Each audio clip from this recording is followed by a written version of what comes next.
Breaking news. Deputy CM Pawan Kalyan తో AP intelligence chief Mahesh Chandra Ladda భేటీ అయ్యారు. మంగళగిరి క్యాంపు కార్యాలయంలో పవన్ కళ్యాణ్ కలిశారు లడ్డా.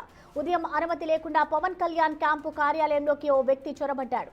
దీనికి తోడు ఇటీవలే మంగళగిరి జనసేన పార్టీ ఆఫీస్ పై ఓ వ్యక్తి కూడా దాడి చేశాడు. అయితే భద్రతా వలయాన్ని దాటి వ్యక్తి లోపలకు రావడంపై తీవ్ర విమర్శలు వచ్చాయి. ఈ నేపథ్యంలో ఇంటెలిజెన్స్ చీఫ్ లడ్డా పవన్ కళ్యాణ్ తో భేటీ కావడం ఇప్పుడు ప్రాధాన్యత సంతరించుకుంది.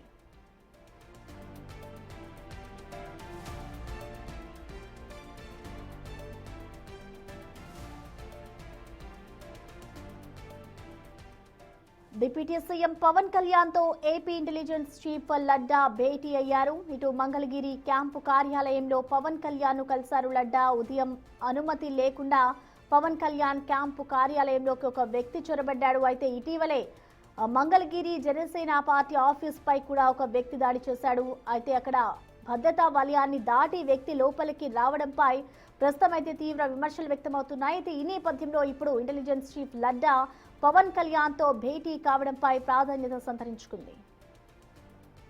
ఈ భేటీకి సంబంధించిన మరింత సమాచారాన్ని మా ప్రతినిధి శివ అందిస్తారు. శివ, మొత్తం మీద చూసుకుంటే జనసేన కార్యాలయంపై గతంలో డ్రోన్లు ఎగరేయటం, ఆ తర్వాత బెదిరింపు కాల్స్ రావటం, తాజాగా ఒక అగంతకుడు పార్టీ కార్యాలయంలో అనుమతి లేకుండా సెక్యూరిటీ విభాగానికి ఏమాత్రం కూడా గుర్తింపు అంటే ఐడెంటిఫికేషన్ చేయకుండా లోపలికి వెళ్లి కార్లను ధ్వంసం చేసిన పరిస్థితి కనిపించింది. ఈ నేపథ్యంలోనే పోలీసులు కేసు నమోదు చేసి దర్యాప్తు చేస్తా ఉన్నారు.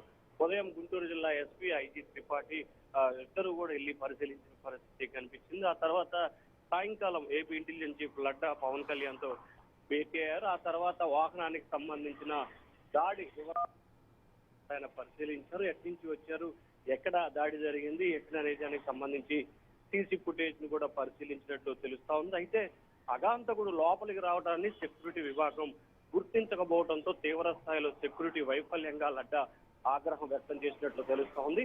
సెక్యూరిటీ విభాగం పూర్తి స్థాయిలో నిర్లక్ష్యంగా వ్యవహరిస్తుందని చెప్పి కూడా లడ్డా ఆగ్రహం వ్యక్తం చేసినట్లు కూడా తెలుస్తా ఉంది. రాష్ట్ర డిప్యూటీ సీఎం అలాగే సినీ నటుడికి సంబంధించి కూడా హై బందోబస్తు ఉంటుంది. కానీ అటువంటి వ్యక్తి పట్ల కూడా సెక్యూరిటీ సిబ్బంది నిర్లక్ష్యంగా వ్యవహరించడం పట్ల కూడా ప్రభుత్వం సీరియస్ అయినట్లు కూడా తెలుస్తా ఉంది. ప్రసన్న.